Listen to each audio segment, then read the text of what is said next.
Eu já fui nesses almoços como repórter, assim, e aí o pessoal tomando aquele vinho, aquela coisa, e você fica só assim, ó, olhando, morrendo de vontade.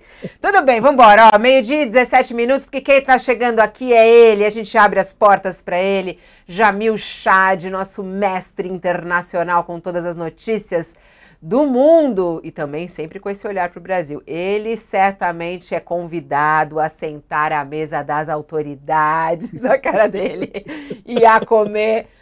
Ele deve estar morrendo de vontade de comer churrasco. Mas tem aí em Nova York várias Jamil é melhor churrascarias. do que isso, Fabiola. Ele, mesmo quando não é convidado, ele entra e filma, como filmou o Bolsonaro, É verdade. absolutamente perdido numa reunião internacional. Então ele entra sem convite, Sem Fabiola. convite. Não precisa, né? Boa tarde, Como- Jamil.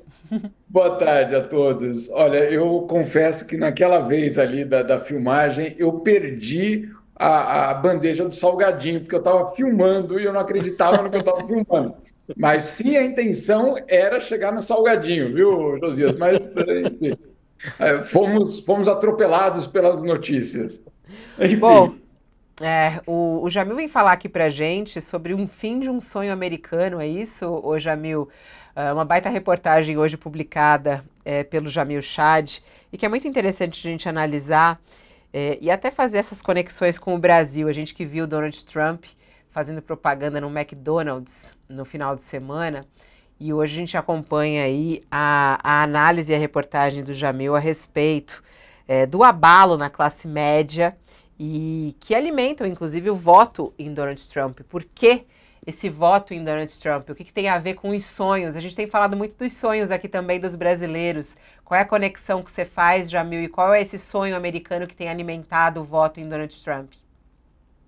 Olha, Fabiola, de fato o que eu fiz foi justamente ir nas periferias aqui de Nova York, nos últimos dias, justamente para entender um pouco por que é que, por exemplo, os latinos passaram a votar, não, claro, na sua maioria, mas um número maior do que nas outras eleições, passaram a votar por Donald Trump. Por que que os negros, apesar de ter uma candidata negra, Kamala Harris, teve uma queda no número, claro, ainda majoritariamente votos para os democratas, mas por que é? Existe, vamos dizer assim, um campo fértil para o populismo de Donald Trump ganhar espaço.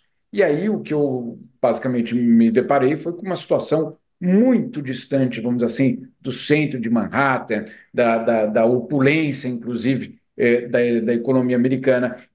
O que a gente descobre é, obviamente, saindo dos centros de poder, você descobre um país onde justamente esse sonho americano, que é uma frase de 1931, esse sonho americano não faz mais sentido, inclusive uma proporção muito grande da população simplesmente não acredita mais nesta frase, essa frase que é uma espécie de mitologia de uma nação, né? Ela de uma certa forma serve de alicerce para um projeto de nação. E hoje ela não é mais a realidade. Então, alguns dados aqui que eu trago. O primeiro deles é em relação à classe média americana, que encolheu nos últimos 40, 50 anos. Hoje, a classe média é estimada em mais ou menos 51% da população americana, com a classe mais pobre e a classe mais rica aumentando em proporção. O que significa isso na prática? Significa que a sociedade americana, os seus polos estão cada vez mais distantes, ela é uma sociedade ainda mais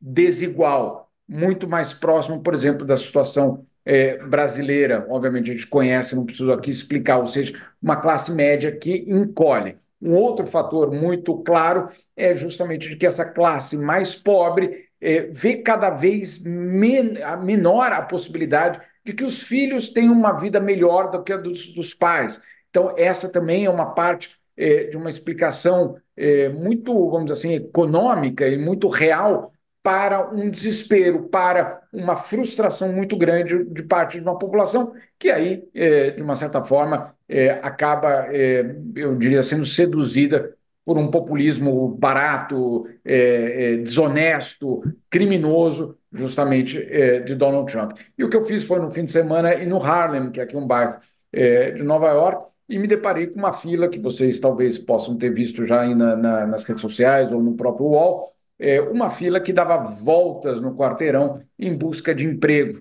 uma fila no domingo, depois da missa. A missa terminava, Fabiola, tudo muito, entre aspas, organizado. A missa terminou e a fila começou a ser formada justamente para uma empresa de transporte aqui de Nova York que estava contratando. E a fila dava voltas e voltas no quarteirão.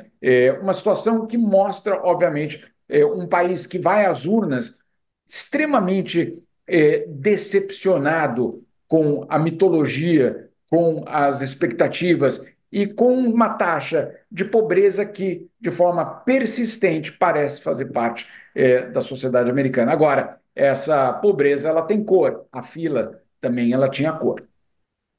Jamil Chad, muito obrigada pela sua participação ao vivo aqui no nosso UOL News. E eu quero já trazer a notícia aqui do Lucas Borges, que está na porta do Hospital Sírio-Libanês e diz que o presidente Lula acaba de chegar lá para fazer exames. E em instantes a gente traz mais informações a respeito disso. Você já deu uma olhadinha que tem aqui no canal UOL? A gente tem entretenimento, esportes e, é claro, notícias no nosso UOL News.